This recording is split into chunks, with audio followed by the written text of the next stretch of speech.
Hi friends, welcome to Aaha English with Kai channel. நம்ம சேனலை புதுசாக பார்க்குறீங்கன்னா மறக்காமல் சப்ஸ்கிரைப் பண்ணி பக்கத்தில் உள்ள பெல் ஐக்கனை கிளிக் பண்ணி வச்சுக்கோங்க. அப்போ தான் நாங்கள் போடுற வீடியோ உங்களுக்கு நோட்டிஃபிகேஷனாக வரும். இன்றைக்கி நம்ம என்ன பார்க்க போகிறோம்னா கொஸ்டின் டேக்ஸ். கொஸ்டின் டேக்ஸ்னால் என்னன்னு பார்க்கலாமா? கொஸ்டின் டேக்னா கேள்வி சொல்லுன்றது எல்லாருக்குமே தெரியும். ஆனால் கொஸ்டின் டேக் எங்கே யூஸ் பண்ணுறோம் அப்படின்னா, ஒரு ஸ்டேட்மெண்ட்டுக்கு அடுத்து கொஸ்டின் டேக் யூஸ் பண்ணுறோம். எதுக்கு யூஸ் பண்ணுறோன்னா, இது ஏற்கனவே சொல்லியிருக்கிற ஒரு இன்ஃபர்மேஷனை கன்ஃபார்ம் பண்ணுறதுக்கும் ஆப்போசிட்டில் உள்ளவங்க கமெண்ட்டை கேட்குறதுக்கும் யூஸ் பண்ணுறோம்.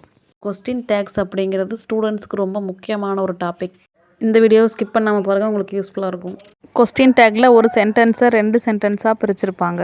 ஃபஸ்ட்டு பாசிட்டிவ் ஸ்டேட்மெண்ட்டாக வந்துச்சுன்னா செகண்டு நெகட்டிவ் கொஸ்டினாக தான் வரும். இல்லைனா ஃபஸ்ட்டு நெகட்டிவ் ஸ்டேட்மெண்ட்டாக வந்துருந்துச்சுன்னா ரெண்டாவது பாசிட்டிவ் கொஸ்டினாக தான் வரும். Example, first sentence you are afraid. You are afraid அப்படின்னா நீ பயப்படுற.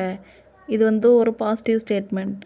ஆர் நாட் யூ, நீ இல்லையா அப்படின்னு கேட்குறாங்க. அப்போனா negative question. You are not afraid, நீங்கள் பயப்படாமல் இருக்கீங்க. இது ஒரு நெகட்டிவ் ஸ்டேட்மெண்ட்.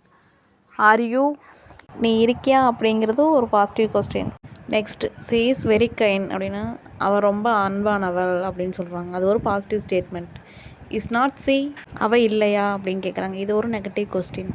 கொஸ்டின் டேக்கில் ரொம்ப முக்கியமான ஒன்று என்னென்னா, செகண்ட் சென்டென்ஸில் ஃபஸ்ட் லெட்டர் ஸ்மாலில் தான் இருக்கணும். அந்த சென்டென்ஸ் முடிஞ்ச பிறகு கண்டிப்பாக கொஸ்டின் மார்க் ஆட் பண்ணணும். கொஸ்டின் டேக்கோட பேசிக் இப்போ கண்டிப்பாக உங்களுக்கு புரிஞ்சிருக்கும். கொஸ்டின் டேக்கில் ஸ்டேட்மெண்ட்டுக்கு ஏற்ற மாதிரி எப்படி கொஸ்டின் டேக் மேக் பண்ணுறது அப்படிங்கிறத நான் உங்களுக்கு அடுத்த வீடியோவில் சொல்கிறேன். ஓகே ஃப்ரெண்ட்ஸ், இந்த வீடியோ பிடிச்சிருந்துச்சுன்னா லைக் பண்ணுங்கள், கமெண்ட் பண்ணுங்கள், ஷேர் பண்ணுங்கள். மறக்காமல் நம்ம சேனலை சப்ஸ்கிரைப் பண்ணுங்கள்.